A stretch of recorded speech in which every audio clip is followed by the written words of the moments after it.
para apontar aqueles aspectos já relevantes e depois passaria a palavra, como o senhor vai pedir, seria para o relator parcial que não veio, para mim.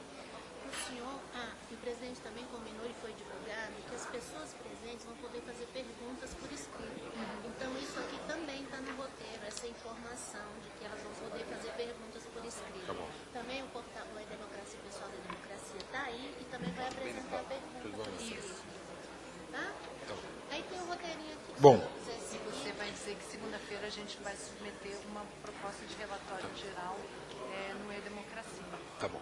Bom, eu quero dar uma boa tarde às senhoras e os senhores, cumprimentar o nobre deputado Vicente Arruda e dar o início à rodada nossa de debate sobre o Código de Processo Civil.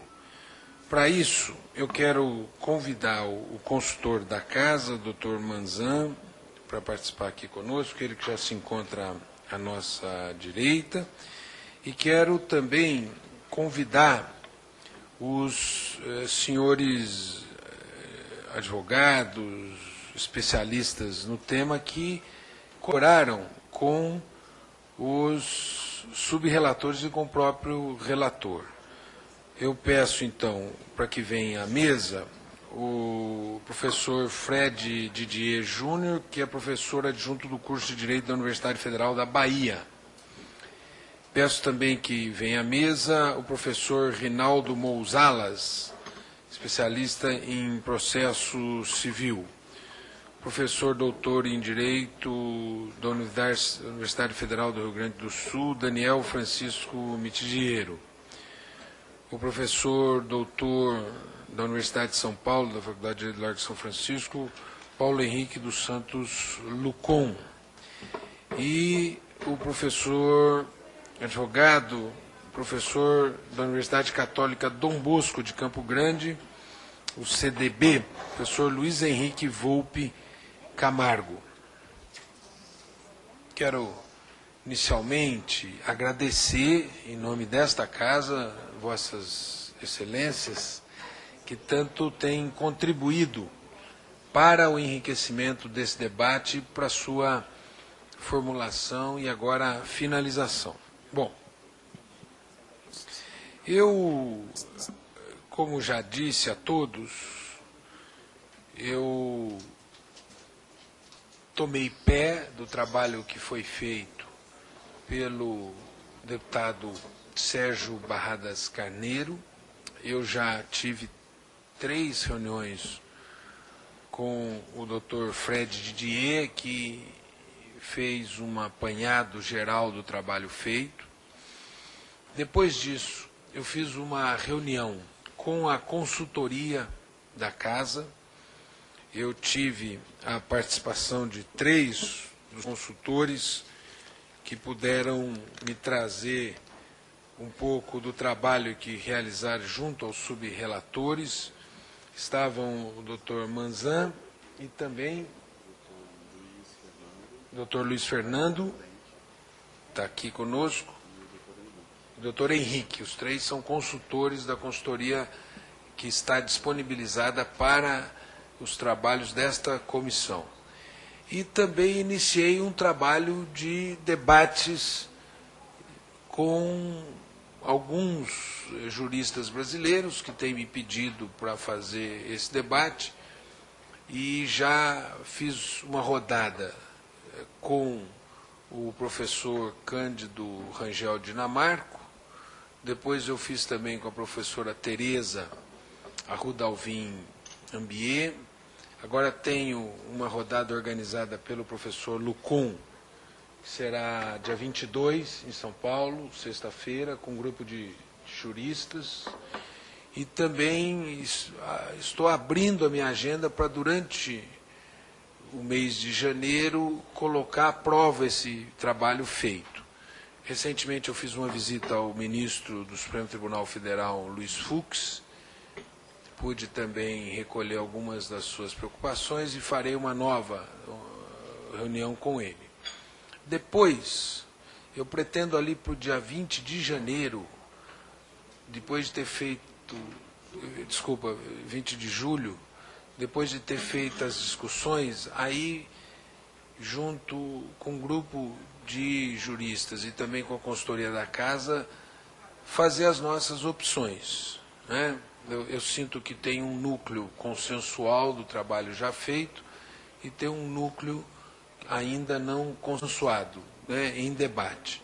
E assim eu vou tentando construir o máximo consenso, e onde não houver consenso, eu pretendo aprofundar os debates e ir fazendo as escolhas para a entrega do relatório, que eu pretendo fazê-la no dia 8 de agosto, que foi o meu compromisso aqui com a comissão. Então, eu trabalharia do dia 18 de julho até o dia 8 de agosto, de um lado, ouvindo especialistas, e de outro lado, com esse grupo de juristas e mais algumas pessoas, e a consultoria da Casa, fazendo as nossas opções.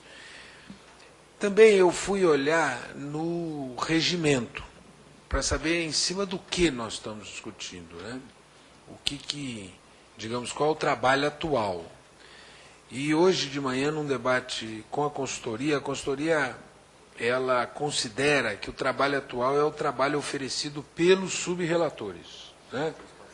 Pelos relatores parciais. Então, eu colocarei esse trabalho no E-Democracia, eles se comprometeram a fazê-lo até segunda-feira, e, paralelamente, eu vou colocar para as discussões públicas o que foi concluído pelo deputado Sérgio Barradas Carneiro, mas ele terá, digamos assim, será um produto a ser comparado com esse que oficialmente será discutido, tendo em vista os aspectos regimentais.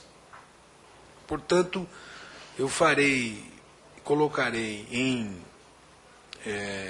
consulta pública o trabalho feito pelos subrelatores, que sei que parte do que o deputado Sérgio Barradas Carneiro concluiu, ele busca as contribuições dos subrelatores, mas muitas das contribuições dos subrelatores não estão no trabalho do deputado Sérgio Barradas Carneiro. Bom, então esse é o procedimento. O objetivo desta reunião é ouvir os senhores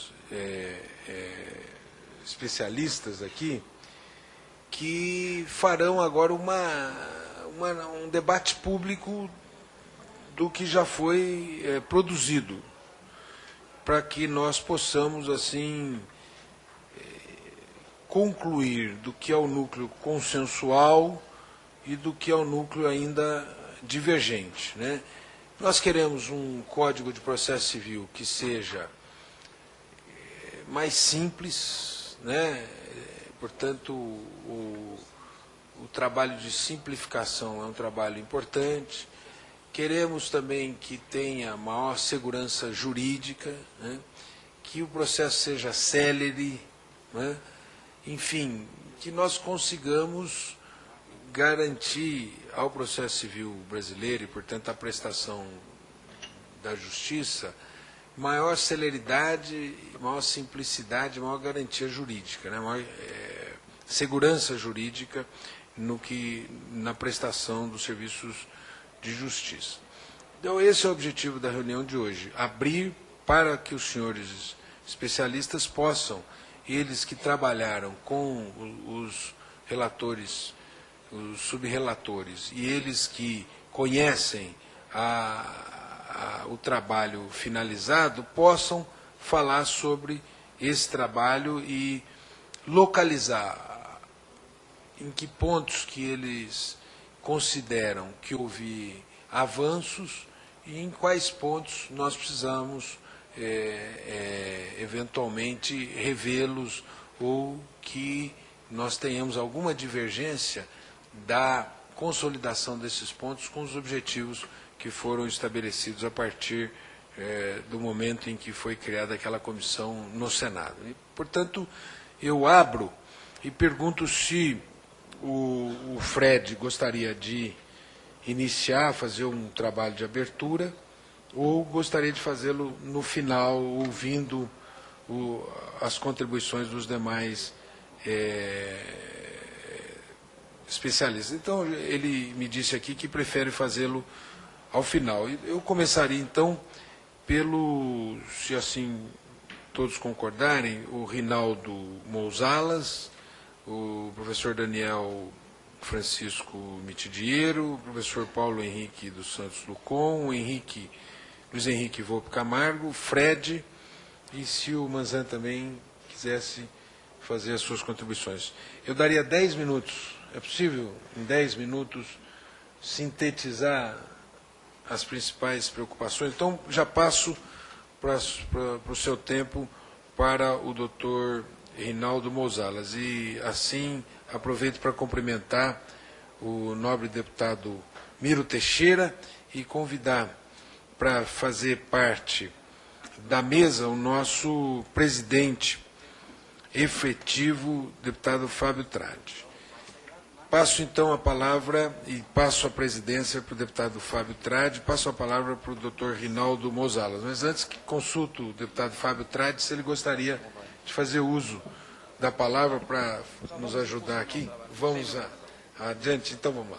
Então, doutor Rinaldo Mouzalas, por 10 minutos, para suas considerações. Eu pergunto se tiver cronômetro aqui, que nós cronometrássemos o tempo dos especialistas. Vossa Excelência pode contribuir? Tá bom. Então, com a palavra o doutor Rinaldo Mouzalas, professor especialista em Direito Processual Civil.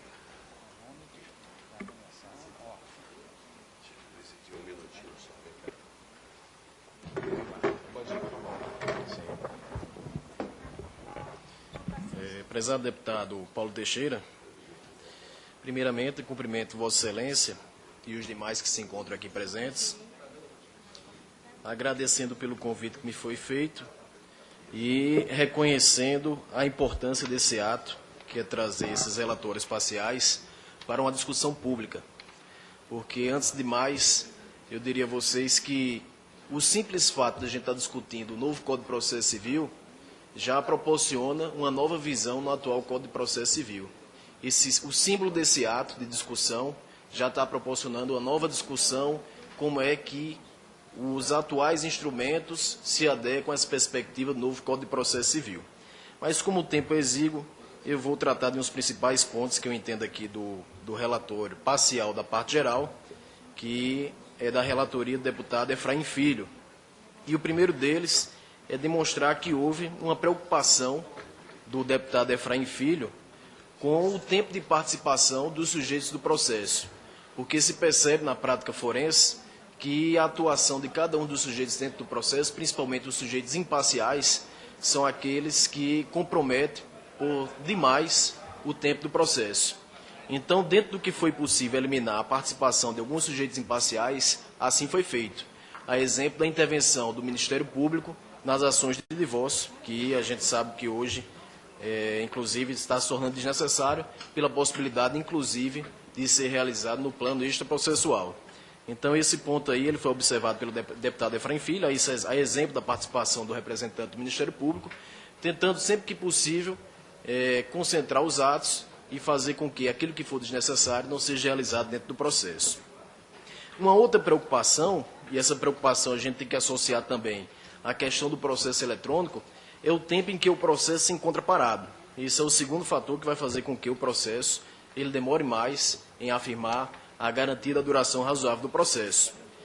Um dos pontos que foi sugeridos pelo deputado Efraim Filho no seu relatório parcial é o fim da vista pessoal dos autos ao representante da Fazenda Pública, assim como aos representantes do Ministério Público. Porque tem se percebido que esse benefício que é concedido, além do benefício de prazo em dobro, tem proporcionado uma certa medida de tempo dentro da sua conveniência do representante da Fazenda Pública ou do Ministério Público para que possa atuar dentro do processo. Então, não são incomuns as situações em que o cartório judicial ele não consegue levar o processo à repartição pública e o processo ele fica esperando o representante do Ministério Público ou da Fazenda Pública comparecer ao cartório para pegar o processo, para só então ter início a contagem dos prazos processuais. Então, a proposta do deputado Efraim Filho, nesse sentido, é de eliminar essa possibilidade de ter a vista pessoal dos autos como termo inicial para a contagem do prazo para a prática do ato processual. e ele se deu como satisfeito com a simples intimação pessoal de cada um desses representantes. Outro ponto também levado em consideração pelo deputado Efraim Filho é a questão da afirmação das formas de autocomposição, principalmente a questão da conciliação dentro do processo. Buscou-se criar uma colocação privilegiada da conciliação dentro da parte geral, de modo com que o juiz ele pudesse também ter a possibilidade de fazer a conciliação entre as partes, mas que pudesse também ser convocadas pessoas treinadas, capacitadas, inclusive com título reconhecido, segundo parâmetros a serem estabelecidos pelo Conselho Nacional de Justiça, para que essas pessoas elas possam auxiliar também o juiz na conciliação das partes. Essa produtividade ela vai ser, de certa forma, analisada, quem é que está conciliando bem, quem é que está conciliando mal, mas vai ser feita essa aferição do trabalho que é feito pelo conciliador, apesar da distribuição entre eles ser uma distribuição igualitária, mas certamente o Conselho Nacional de Justiça ele pode esclarecer aos tribunais locais como é que vai ser a remuneração do conciliador, se ele consegue ou não alcançar essa conciliação. Isso aí eu tenho que proporcionará uma vontade maior de o conciliador tentar conciliar as partes, não se fazer simplesmente um ato dentro do processo como se fosse um ato necessário para a parte da audiência preliminar, e sim um desempenho, uma ação com afinco do conciliador para tentar alcançar a composição entre as partes do processo. Então, esse é um ponto que foi explorado pelo deputado Efraim Filho também, fazendo a sugestão dentro dessa parte geral, em escolher pessoas que são habilitadas, pessoas que são capacitadas e pessoas que se propõem também a realizar a conciliação dentro do processo. E esse trabalho que vai ser desenvolvido pelos conciliadores, ele terá a fiscalização também do juiz, daqueles que são responsáveis pela condução do processo, e será prestigiado certamente aqueles que alcançar o maior número de composição dentro dos processos. Eu não estou querendo aqui também tirar a responsabilidade do Poder Judiciário. A conciliação... O juiz ele pode tentar a conciliação também, ele vai homologar a conciliação, a caso ela seja encontrada, mas ele tem a liberdade também de designar pessoas, que são os conciliadores, para tentar conseguir a conciliação entre as partes. Agora, a homologação dessa conciliação, certamente para se formar um título judicial, ele está dependendo da homologação judicial, e não pode ser simplesmente uma conciliação extrajudicial como um título judicial. Será considerado só judicial se tiver homologação entre as partes.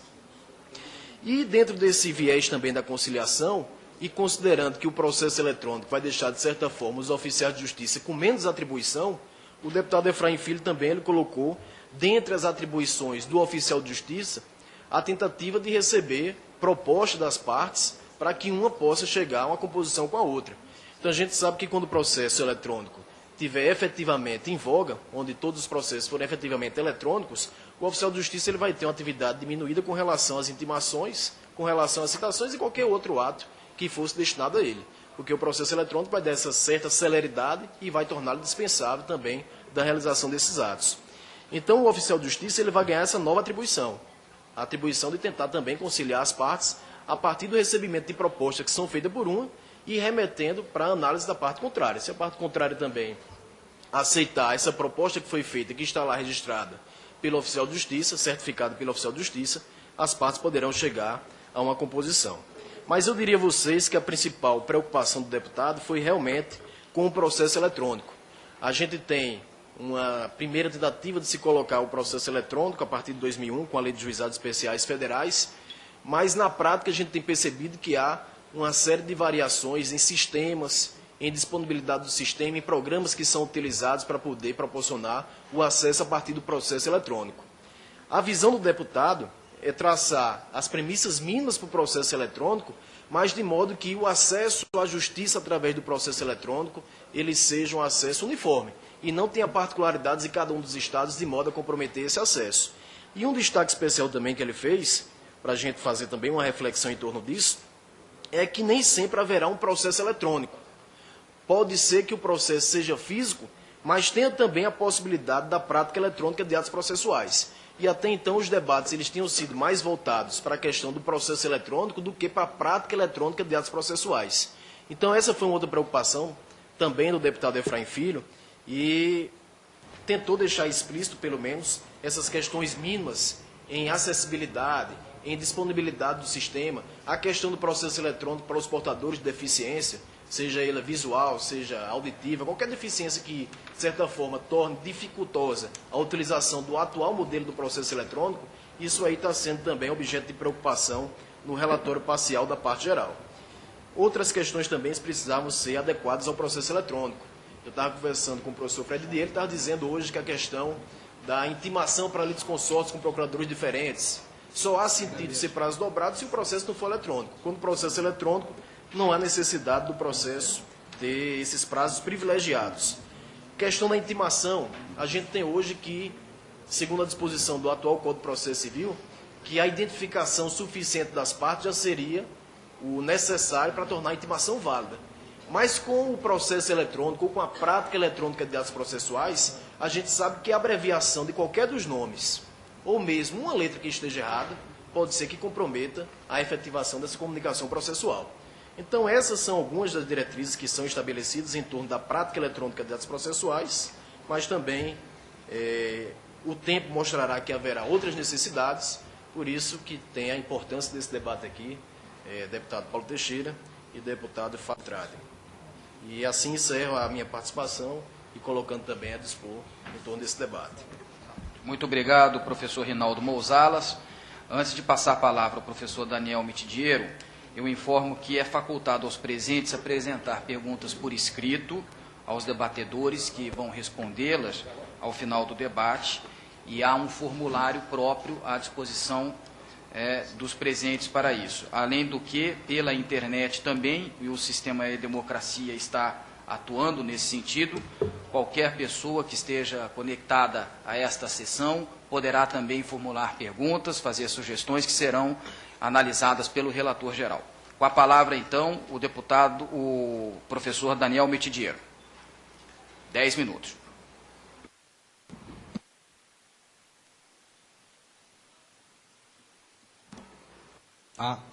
Muito bem. Muito obrigado, deputado Fábio Trade. É uma grande honra estar aqui novamente na Câmara dos Deputados, falando com os colegas sobre o processo civil. Gostaria de saudar os deputados Mírio Teixeira, Vicente Arruda, Fábio Trade, que já o fiz, e também, de maneira muito especial, o nosso relator geral, o deputado Paulo Teixeira, que está desempenhando um papel de abertura democrática, como é de tradição dessa casa, ao ouvir a sociedade civil a respeito dos trabalhos já realizados no âmbito desta comissão. Gostaria de saudar também os colegas de mesa. É um prazer estar aqui com os colegas. O professor Cássio Capinella Bueno, que se encontra aqui acompanhando os trabalhos. Dada a brevidade do tempo, eu gostaria de dividir a minha exposição em duas partes. Uma primeira parte, que tocará em questões mais miúdas, duas questões miúdas, e por questões miúdas eu me refiro aqui a questões conceituais ligadas à dogmática do Código de Processo Civil, e fazer 4 destaques gerais sobre linhas centrais do projeto do Código. Em primeiro lugar, quanto às duas questões mais miúdas que foram observadas, eu gostaria de fazer referência às emendas apresentadas pelo deputado Efraim, assessorado pelo professor Rinaldo, que me antecedeu, de números 95 e 99. 95 e 99. Eu gostaria de destacar o belíssimo trabalho produzido e apresentado pelo deputado Efraim. A meu juízo, cooperou para que o projeto de código ficasse ainda melhor, mas apenas duas questões aqui que poderiam talvez ser repensadas. A primeira constante é da emenda número 95, que trata do problema da publicação, da intimação dos atos processuais dos advogados. Eu gostaria de destacar um aspecto puramente conceitual, que talvez seja mais adequado falarmos em ineficácia da publicação e não em nulidade do ato processual praticado, tendo em conta que a publicidade é um requisito de eficácia e não algo que concerne a validade do ato. É uma questão meramente conceitual. Na emenda número 99, eu tenho uma questão mais de fundo que me parece importante. Sempre foi uma tônica nos debates sobre o projeto do Código de Processo Civil o problema da duração razoável do processo. E como nós sabemos, o problema da duração razoável do processo tem como consectário a ideia de economia processual. E a ideia de economia processual, em uma das suas possíveis vertentes, tem a ideia de que nós devemos aproveitar o máximo possível os atos processuais praticados pelas partes. Nesse sentido, eu sugeriria, senhor deputado Paulo Teixeira, que na emenda número 99, nós não aludíssemos tão somente ao erro de processo, erro de forma do processo como um todo, que não acarretará se não causar prejuízo e chegar à finalidade, nulidade do processado. Seria talvez uma boa medida nós colocarmos que o erro do processo e dos atos processuais praticados em geral, porque isso tem o condão de abarcar todos os atos processuais praticados pelas partes no processo, os recursos em geral, os atos de postulação em geral. Isso tende a diminuir sensivelmente as extinções do processo sem redução de mérito. Penso que é uma oportunidade para que nós possamos tornar mais simples e mais rápido o processo civil brasileiro. Essas seriam duas observações específicas sobre esse tema. Do ponto de vista geral, eu não vou tratar aqui novamente da principiologia ligada ao projeto do Código de Processo Civil. Até porque nas outras oportunidades isso foi muito bem destacado. Importa apenas ter presente que essa ideia de simplificação das formas, essa ideia de aproveitamento do processo, para que ele possa render todo o possível, e principalmente essa ideia de que o processo deve ser um locus democrático, que deve abrigar o diálogo de todos aqueles que participam do processo, e, portanto, refletindo o espírito democrático que hoje existe no Estado Constitucional brasileiro, está muito bem retratada na ideia de colaboração no processo civil.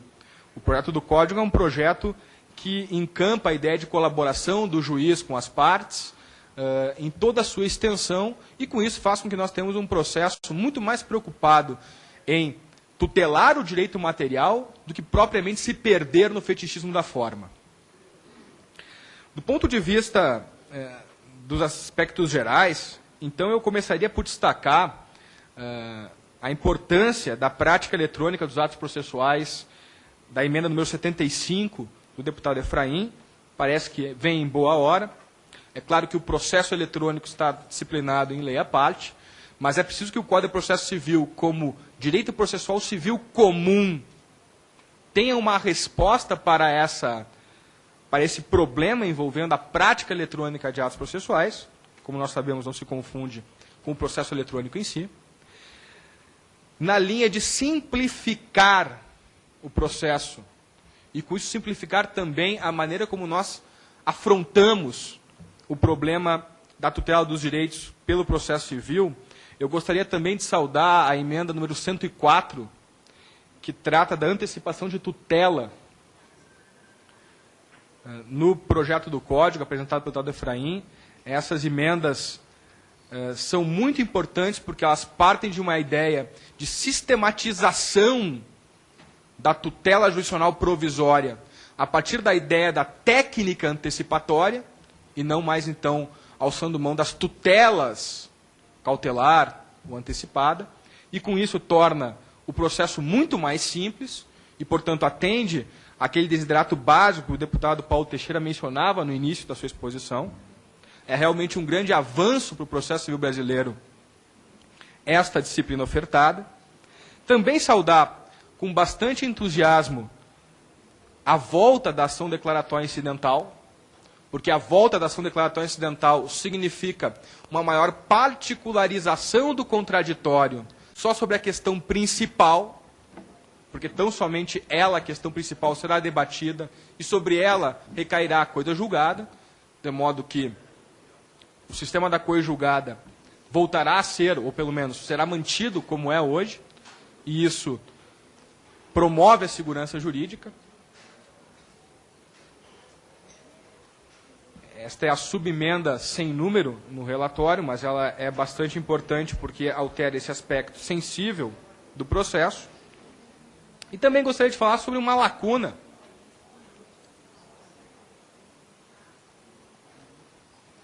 proposital a respeito dos honorários dos advogados públicos. Nós debatemos bastante essa questão no âmbito da comissão e parece a nós que essa matéria depende de exame constitucional, já que envolve, de um lado, em primeiro lugar, o problema do teto constitucional, e, de outro lado, também seria algo que estaria mais afeito a uma legislação orgânica das carreiras. Eu toco no assunto de passagem agora, em consideração aos colegas advogados públicos que aqui se encontram e que certamente, posteriormente, vão falar a respeito desse tema e vão trazer as considerações ao debate. Então, para seguir a brevidade, senhor deputado Fábio Tradi, são essas as minhas considerações e agradeço a oportunidade de estar aqui debatendo com os colegas. Muito obrigado. Obrigado, professor Daniel Mitidiero, pela valiosa contribuição. Agora passamos a palavra, por 10 minutos, ao professor Paulo Henrique dos Santos Lucon. Boa tarde a todos. Inicialmente eu quero cumprimentar todos os presentes da mesa, na pessoa do deputado Fábio Tradi, parabenizar pelo excelente trabalho que está sendo desenvolvido pelo deputado Paulo Teixeira, cumprimentar todos os presentes aqui na pessoa do professor Cássio Scarpinella Bueno, que participou da comissão do Senado e está aqui também assistindo aos trabalhos, diretor do Instituto Brasileiro de Direito Processual, e tocar nos pontos mais importantes aqui, dizendo que é importante analisarmos o PL, é importante analisarmos o trabalho que já foi desenvolvido pelo deputado Sérgio Barradas e também as observações do deputado Efraim Filho. Quanto ao trabalho desenvolvido pelo deputado Efraim Filho, de notável e evidentemente merece todo o respeito, de notável saber, não é? Nós temos aí proposições muito interessantes e muito importantes. Eu falarei de pontos com os quais concordo e com os quais discordo. Em primeiro lugar, um ponto importante com o qual eu concordo, que é a questão da ordem cronológica de conclusão dos processos nos tribunais, e o deputado Efraim Filho sugere um parágrafo 4º para que a ordem cronológica seja também observada pelos membros do Ministério Público. Isso é de suma importância. Quem advoga sabe o que eu estou falando e que muitas vezes nós temos meses aí aguardando um parecer do Ministério Público. Outro ponto também é excluir da ordem cronológica as decisões proferidas monocraticamente, com base no artigo 888. Isso está no consolidado do deputado Sérgio Barradas, e o deputado Efraim também concordou com essa observação. Há alguns equívocos aí, né? Por exemplo, no artigo 48, parágrafo único do PL, do projeto de lei do Senado, é feita referência à anunciação de obra nova. Isso também foi, de certa forma, ignorado pelo deputado Efraim Filho e também foi deixado de lado no relatório do deputado Sérgio Barradas Carneiro. A anunciação de obra nova não consta mais como procedimento especial, portanto, não dá para colocar na parte de competência a anunciação de obra nova, uma vez que esse procedimento não existirá. Então, é preciso fazer essa correção.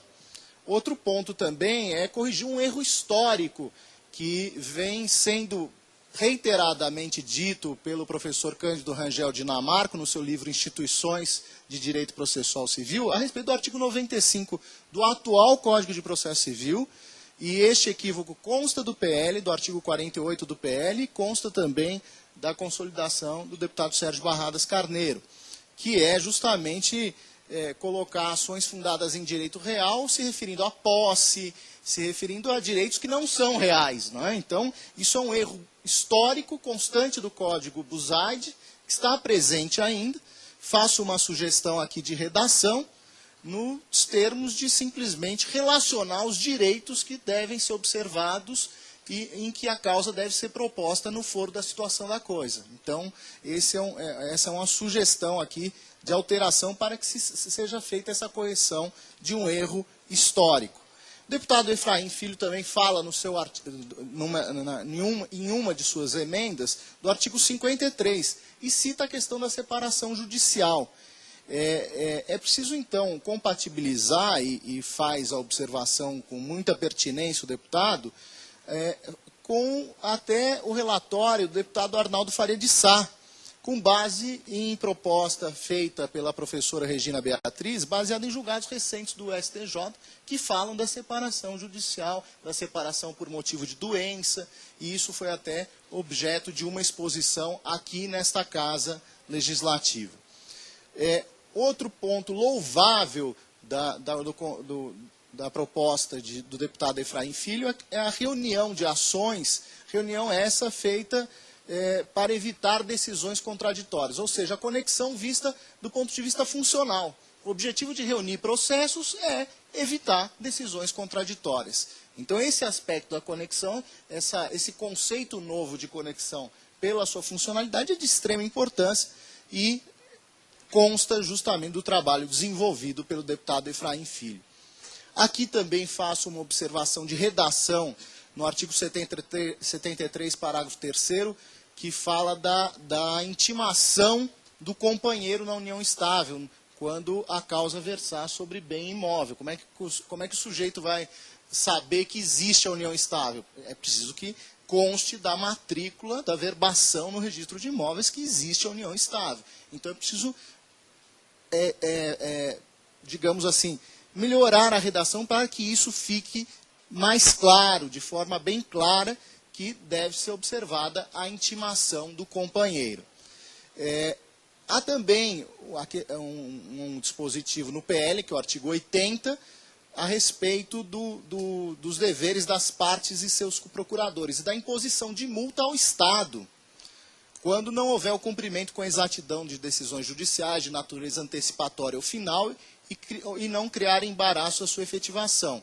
E o 5 fala não praticar inovação ilegal no estado de fato do bem ou direito litigioso. Essa foi uma proposta, inclusive, do substitutivo apresentado do Instituto Brasileiro de Direito Processual, que resgata o atentado, uma vez que foram extintas as cautelares típicas, e o atentado é importante, inovar no processo passa a ser um ato atentatório à dignidade da justiça. E isso foi incorporado pelo deputado Efraim Filho. Eu diria o seguinte, que isso tem que constar também dos dispositivos que versam sobre litigância de má-fé.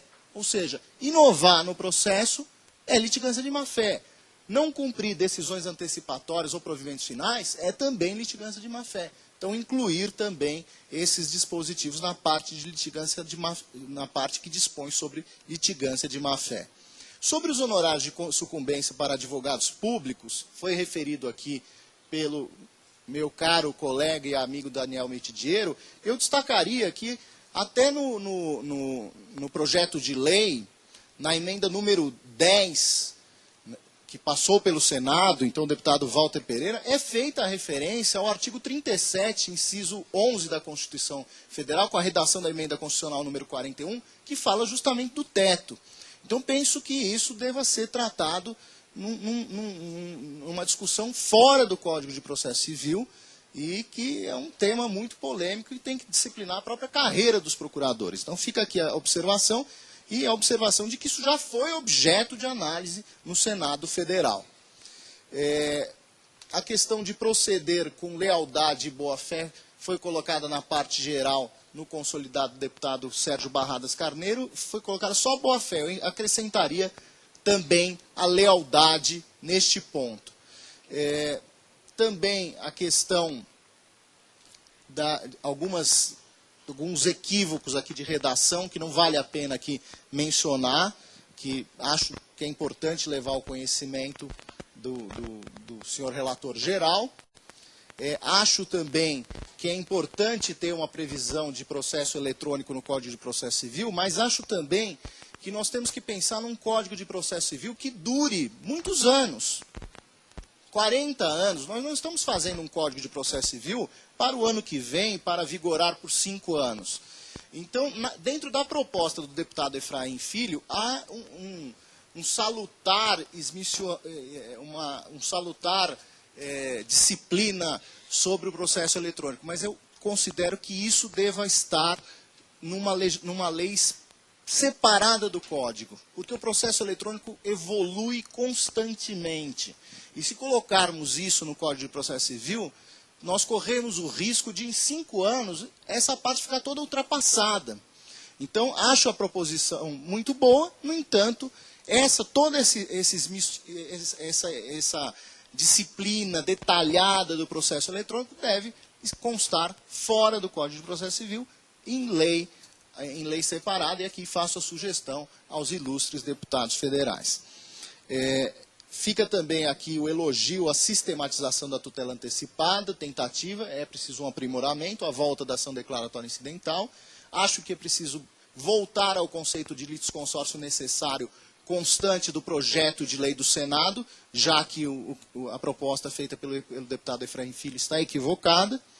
E, com isso, eu encerro aqui a minha participação, agradecendo a todos e agradecendo em particular aos deputados, ao relator geral e ao presidente, deputado Fábio Tradi. Muito obrigado.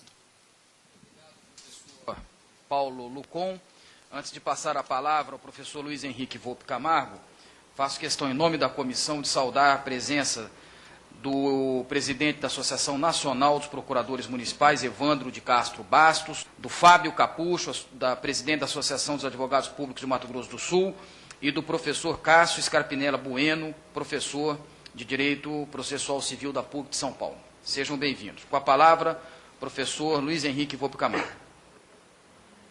Excelentíssimo senhor deputado federal Fábio Tradi, excelentíssimo senhor deputado Paulo Teixeira, senhoras e senhores deputados, gostaria de agradecer mais uma vez o convite de estar aqui, poder falar vossas excelências e, enfim, poder participar de todo esse processo. Quero também fazer uma saudação muito especial ao professor Cássio Scarpinella Bueno, que muito contribuiu com o Senado Federal e com a redação do projeto Natal, tal qual ele chegou aqui até esta casa.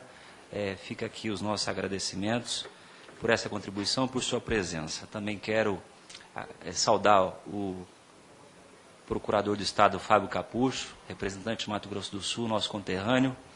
E quero, o deputado Paulo Teixeira em especial, destacar 5 ou 6 pontos importantes, não sem antes elogiar o trabalho que foi realizado pelo deputado Efraim Filho, um trabalho respeitoso com os que o antecederam, foi um trabalho que ele não quis de maneira alguma reinventar a roda, muito ao contrário, quis fazer alterações cirúrgicas que, em sua grande maioria, contribuíram para o aperfeiçoamento. Nesse sentido, também fica estendido nossos cumprimentos ao Rinaldo, que o auxiliou, assessorou de maneira mais direta.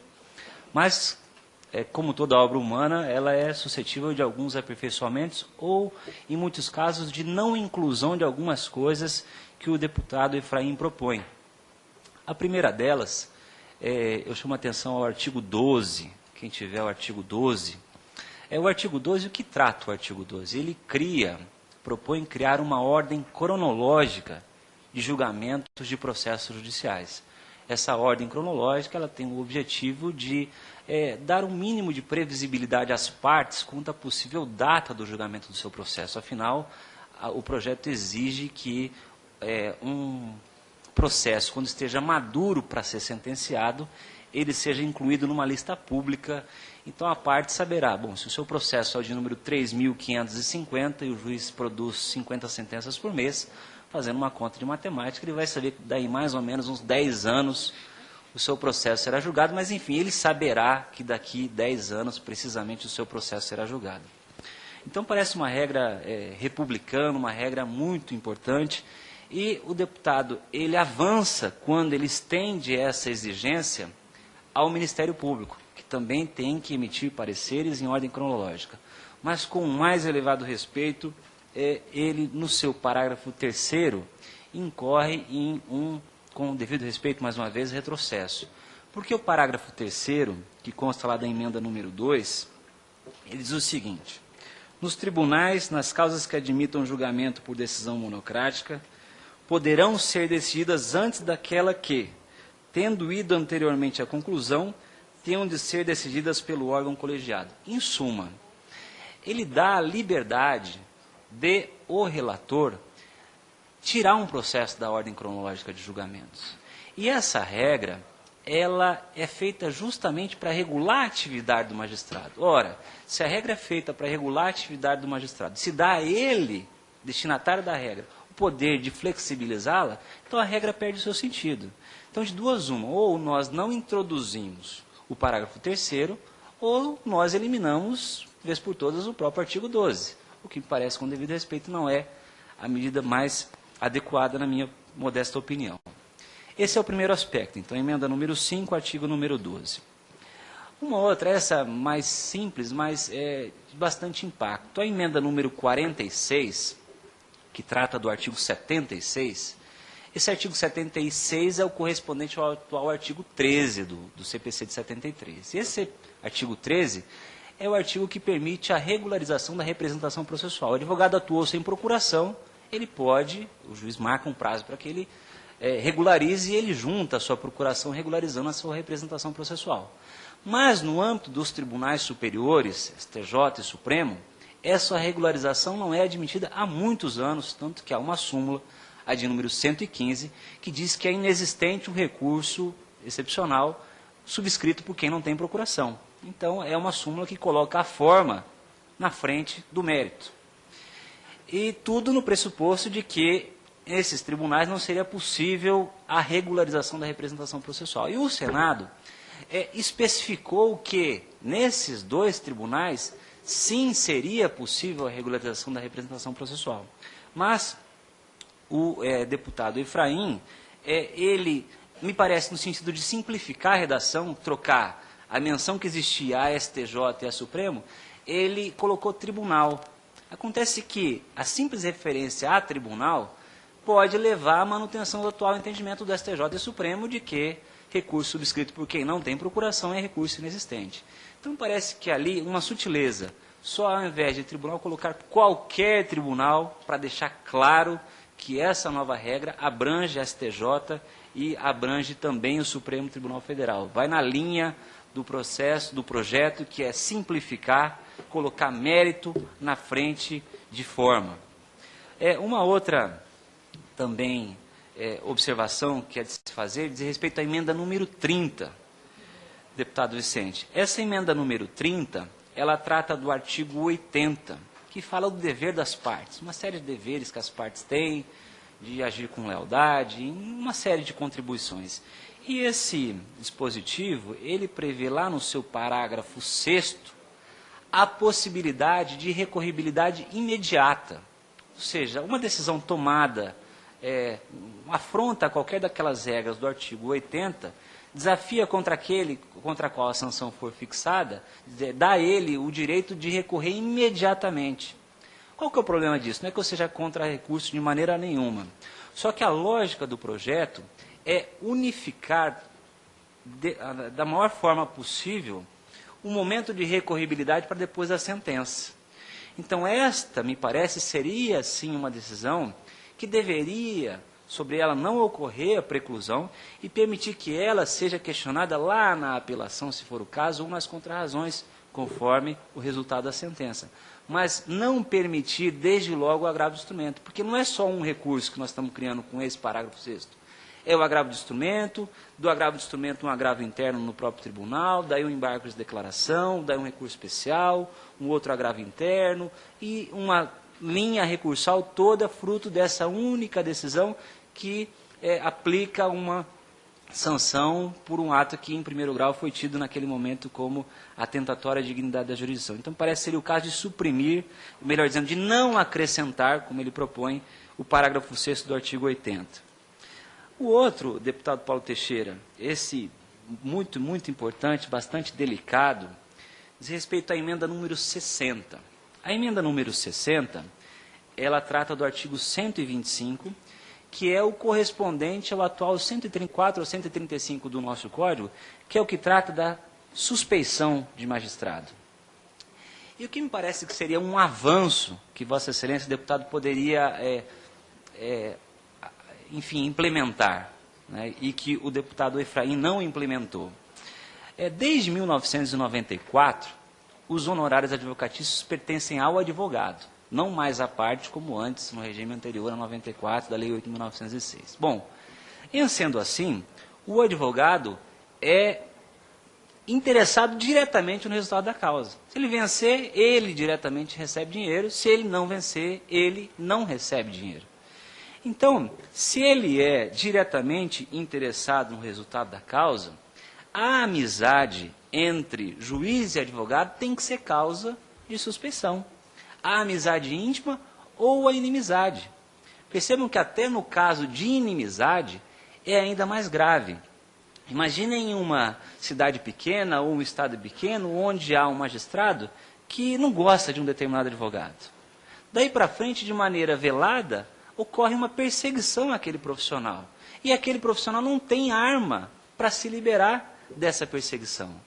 Então, me parece que seria um avanço muito grande essa colocação de que há suspeição, tanto quando houver amizade quanto inimizade. Só um dado de direito comparado, e é um artigo muito interessante, deputado Paulo, do ex-desembargador Vladimir Passos de Freitas, é um artigo que está no Conjur, e ele traz lá a notícia de que na Itália, isso é uma regra.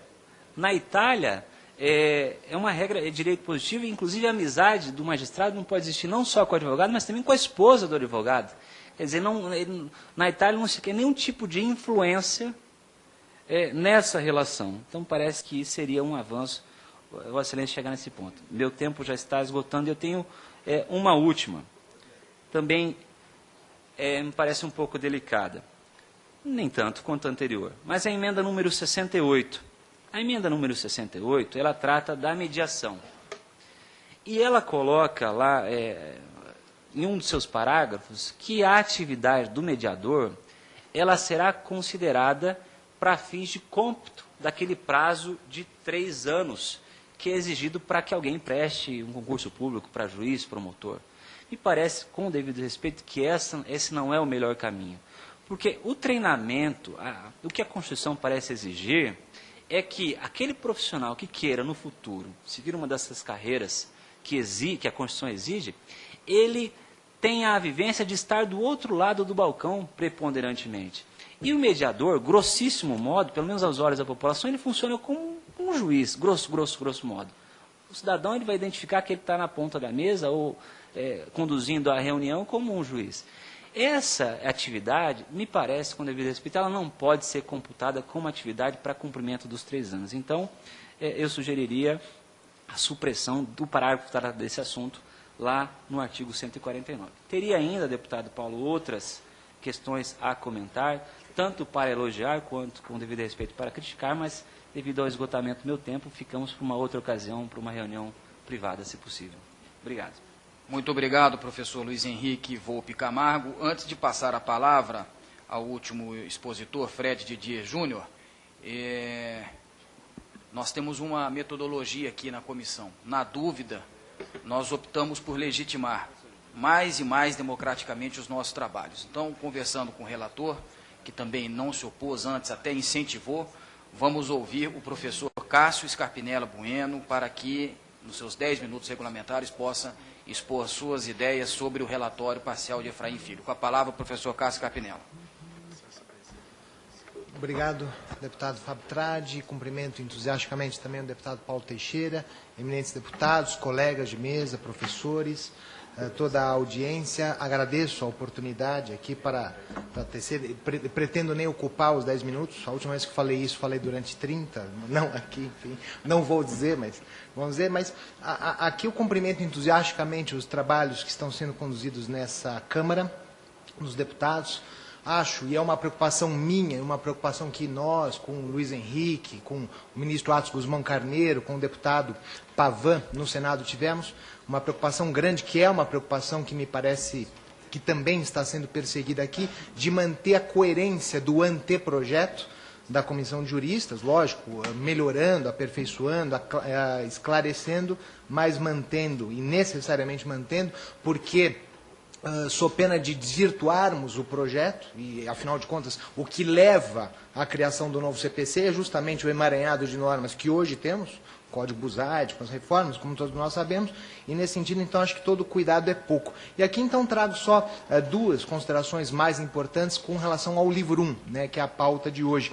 A primeira, até fazendo aqui uma homenagem ao meu querido amigo professor Daniel Mitidiero, mas não é com relação ao conteúdo, mas é com relação à nomenclatura. Eu, particularmente, não ligo muito para a nomenclatura, mas aqui acho que, e com a devida vênia do entendimento contrário, a sugestão do deputado Efraim Filho, isso estava lá na proposta do deputado Barradas também, de tratar a tutela antecipada como gênero, né? Com a devida vênia, eu tenho muito medo, em termos práticos, não só acadêmicos, a minha preocupação não é acadêmica, é prática, que isto gere uma confusão muito grande. Assim como, antes de 94, a cautelar era uma coisa muito restrita, e ninguém podia satisfazer nada, ninguém antecipava nada, e é por isso que a tutela antecipada veio, para, então, pela tutela antecipada se satisfazer. Eu tenho medo agora que haja uma vingança da tutela antecipada, porque haverá aqueles que dirão que a tutela antecipada é tutela antecipada, então ela não pode meramente acautelar.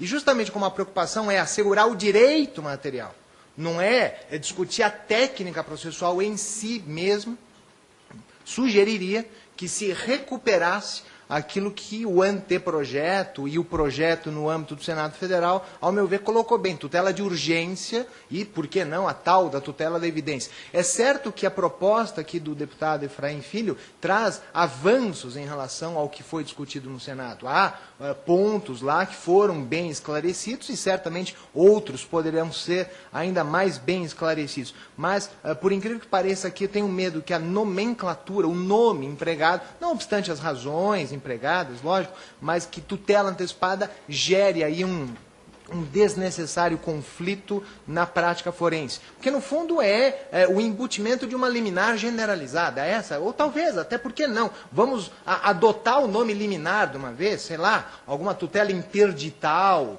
ou manter a ideia de tutela de urgência, mas evitar, pelo menos esse é o meu pensamento, com o máximo respeito, evitar o nome tutela antecipada, porque é um instituto, bem ou mal, muito definido no direito brasileiro atual, na academia e na prática, que não se confunde com outras técnicas de tutela de direito material. E, fazendo eco aqui ao meu querido amigo professor Paulo Lucon, colega de diretoria do Instituto Brasileiro de Direito Processual, também pode parecer desnecessário, mas aqui eu acho que também desanda um pouco além do problema conceitual, a emenda 54 é o litisconsórcio necessário, né? Com devido respeito, não me parece correto dizer que o litisconsórcio será necessário quando ele for passivo e unitário. Pelo menos na ação popular, e há decisões do STJ também com relação à chamada ação de improbidade administrativa, onde isso não se verifica. Quer dizer, o litisconsórcio necessário é uma coisa, o litisconsórcio unitário é outra coisa. Embora haja uma certa sobreposição de figuras, não me parece que a lei deva amalgamá-las, como se propõe aqui na emenda 54. E também dizem que o mais correto é que a lei não procure conceituar as coisas, deixando aí para a doutrina, para a jurisprudência, para o dia a dia forense esta questão. E uma última observação que eu anoto aqui, para ser bastante breve, né, inaugurando então uma nova fase do processo de verdadeira brevidade, é amalgamar as emendas número 88 e 86. A 88, ao meu ver, correta, pertinente, ela complementa, ela fala do artigo 213, diz, olha, os casos de extinção do processo liminar, a improcedência liminar, tal, fica dispensada a citação do réu, mas o escrivão terá como dever a comunicação do réu.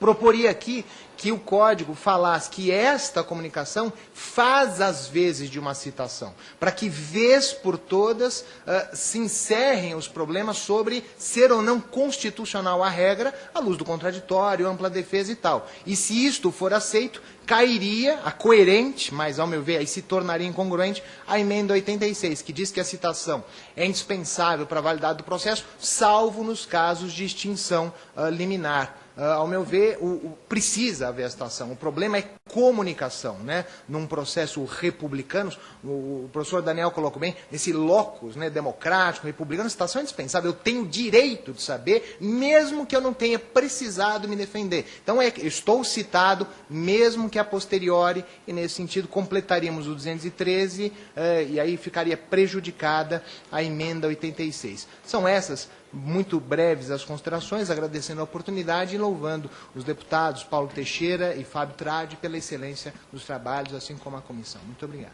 Muito obrigado, professor Cássio Bueno. Vamos ouvir agora o professor Fred Didier Júnior para a última exposição deste colóquio. Depois, então, abriremos a palavra ao relator geral e aos deputados para o debate. Boa tarde a todos. Boa tarde, deputado Fábio Tradi, presidente dessa comissão. Boa tarde, deputado Paulo Teixeira, relator. Boa tarde, deputado Vicente Arruda. Meus amigos aqui da comissão que deu apoio à Câmara, professor da plateia, meu amigo Cássio. Eu tenho 10 minutos para poder fazer uma pequena exposição sobre a parte geral. Eu gostaria de ressaltar alguns pontos que me parecem importantes e fazer alguns comentários sobre o que os meus colegas disseram. Há alguma necessidade de algumas correções formais na parte geral, a começar pelo fato de a parte geral estar dentro de um livro, no projeto, e uma parte é maior do que um livro, então não pode fazer parte, não pode ser conteúdo de um livro, né? Então, na verdade, a parte tem que conter livros e não fazer parte de um livro, de acordo com a Lei Complementar 95. Então, é preciso fazer essa correção formal, manter a ideia da parte geral, mas criar uma parte especial, já que é um código, o projeto ele veio com parte geral sem parte especial, então tem que fazer essa correção. Me parece muito importante nós não perdermos a oportunidade de regular de maneira mais clara e exaustiva o problema da concessão do benefício da gratuidade da justiça. O projeto trouxe isso, incorporou, pretendeu resolver o problema do pedido de revogação da justiça gratuita, mas há uma série de questões da lei de 1950, uma série de questões que precisam ser logo resolvidas. Então, esse é o momento, já que vai fazer um novo código, já que vai tratar disso no código, é preciso fazer essa solução e já incorporando todas as questões como possibilidade de benefício parcial, possibilidade de benefício por ato, possibilidade de parcelamento em vez do benefício. Assim, uma série de coisas que a doutrina sugere e a jurisprudência acolhe. Então, me parece importante. Me parece muito importante também disciplinar um pouco melhor o incidente de desconsideração da personalidade jurídica, que é uma grande mudança reclamada há muitos anos pela doutrina e pela prática, que é a criação de um incidente processual que regulamente o modo de se desconsiderar a personalidade jurídica. A ideia é muito boa, tem que ser mantida, mas me parece que com uma correção. O projeto ele veio não só regulando o modo de desconsiderar a personalidade jurídica, mas também hipóteses de desconsideração. E as hipóteses de desconsideração não é para a gente aqui. Daí a quantidade de emendas parlamentares aqui da Câmara dos Deputados, inclusive contrárias à redação do artigo 77 do projeto, que consolidam todas as hipóteses de desconsideração existentes no nosso ordenamento. Não é o caso. O caso é só de regular a desconsideração nas hipóteses previstas, exatamente, Código Civil, Defesa do Consumidor, legislação ambiental, etc. Isso me parece um ponto muito importante que a Câmara pode ajudar. Quanto à observação do professor Cássio e do professor Bittigiero, que falaram sobre o mesmo tema com visões um pouco distintas, eu gostaria de dar a minha opinião. Eu acho que a proposta do deputado Efraim Filho é uma grande proposta. No meu modo de ver, a vingar essa proposta, nós daremos ao mundo mesmo, jurídico, ao mundo, o regramento processual mais simples e tecnicamente perfeito a respeito das tutelas provisórias, da tutela fundada em cognição sumária, porque o nosso sistema hoje já é um sistema muito completo em relação a isso, muito completo. Só que é um sistema confuso. É completo, mas é confuso porque ele foi sendo construído ao longo de 40 anos Então, ele é regulado em diversos artigos. Então, qual foi a ideia do projeto, a ideia original do projeto? Vamos estabelecer um regime jurídico único de tutela fundada em cognição sumária, que é uma grande ideia. Uma grande ideia. Isso já veio desde o anteprojeto, o Senado incorporou. Essa ideia está totalmente mantida na proposta do deputado Efraim. Manter o regime jurídico único. E o medo, o receio que Cássio tem, que é um receio absolutamente natural, me parece que pela proposta, Cássio, esse receio perceba que esse risco não vai acontecer. Porque, o que é que está aqui dito? O juiz pode dar tutela antecipada, ou seja, tutela fundada em cognição sumária. Seja essa tutela antecipada, isso está no projeto, seja ela expressamente para satisfazer, seja ela para cautelar, e usa inclusive o nome cautelar, está aqui dito. Ou seja, eu entro com um período de tutela antecipada. O juiz vai dizer assim, mas isso é cautelar, não tem problema, é possível, está expressamente. Não, é satisfativa, também é indiferente, porque os pressupostos passam a ser os mesmos, porque passa a ter um regramento só, é um regime só, todos os pressupostos para a tutela fundada em cognição sumária. Então, todas as discussões conceituais que existem há 20 anos, e nossa geração acompanhou bem, né? Nós somos a geração que acompanhou isso do início até hoje, todas essas discussões acabam, todas. Porque como não há mais 804 e 273, e parágrafo 3º do 461, não há mais 3 artigos que regulam a tutela liminar fundada em cognição sumária, e sim um regramento único, eu quero uma tutela fundada em cognição sumária. Os pressupostos são os mesmos. Seja ela para efetivar, seja ela para acautelar. E isso está na proposta. Inclusive, isso veio do Senado.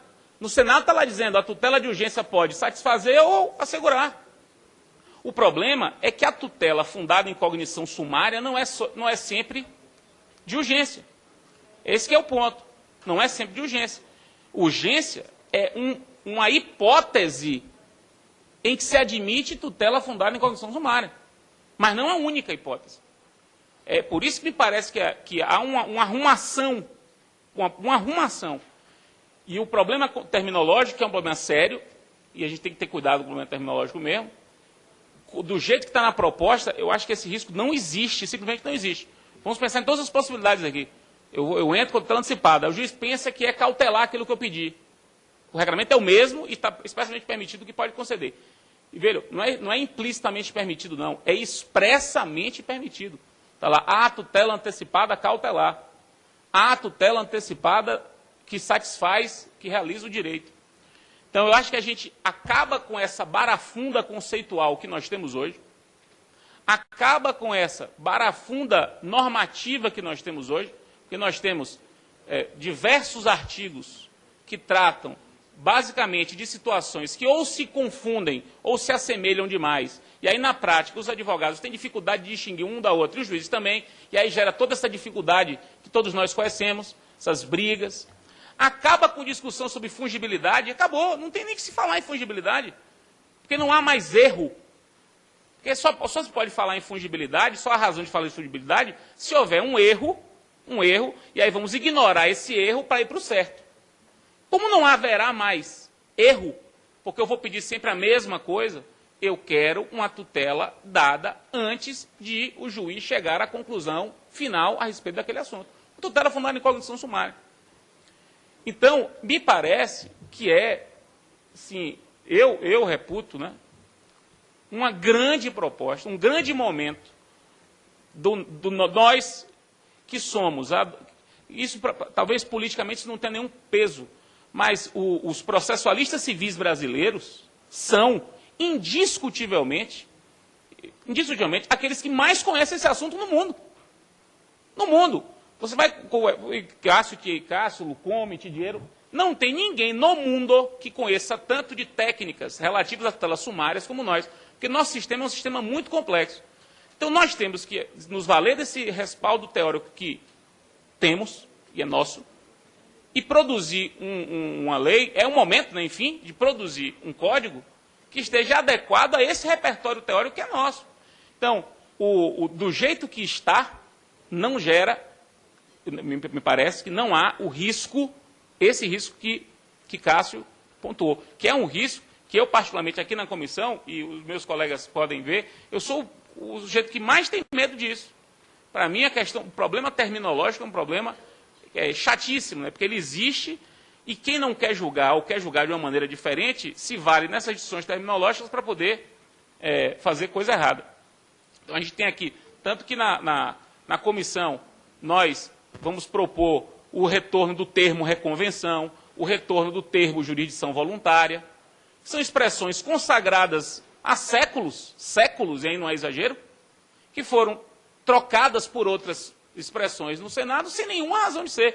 Porque às vezes você troca só um nome, mas mantém o mesmo regramento. A reconvenção, por exemplo, manteve a mesma hipótese de cabimento e só fez trocar o nome. Aí vai gerar 13 teses de doutorado para discutir, e acontece, e a gente sabe que acontece, tese de doutorado para discutir a diferença entre o nome pedido contraposto e o nome reconvenção. Agora, eu penso o seguinte, que acabaram-se todas as teses de doutorado distinguindo tutela cautelar de tutela antecipada. Quer dizer, essa emenda do deputado Efraim é para acabar com as teses. É uma emenda de prevenção de discussão terminológica. Ah, você quer pedir o quê? Você quer pedir uma medida que realize seu direito? É do mesmo jeito. Quer pedir um arresto? É do mesmo jeito. O deputado Miro, que não está aqui, ele apresentou várias emendas, e eu acho que esse comentário é importante para perceber a importância disso. O deputado Miro, que apresentou umas 60 emendas, algumas delas iam no sentido de resgatar o nome cautelar. Porque o nome cautelar desapareceu do projeto. E aí imaginem isso. Você vai tirar da letra do código o substantivo ou adjetivo cautelar. Quantas teses surgirão a respeito desse assunto? Porque cautelar é um instituto absolutamente compreendido, disseminado, e cujo nome foi eliminado.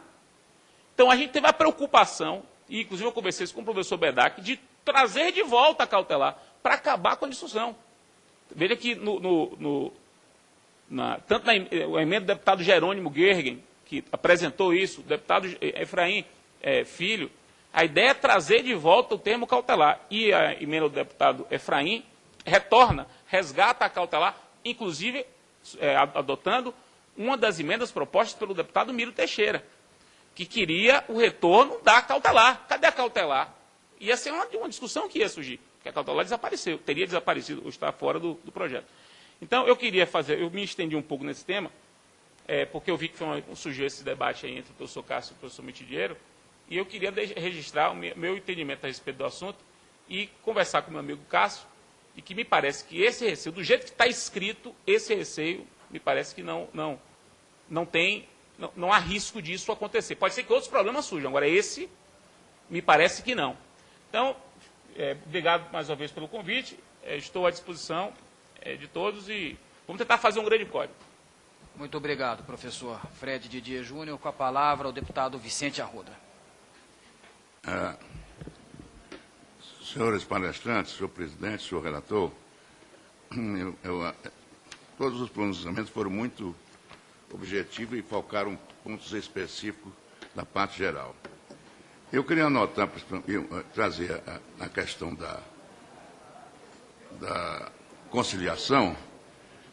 Eu acredito que a emenda proposta pelo deputado Efraim cria um problema que já existe no Código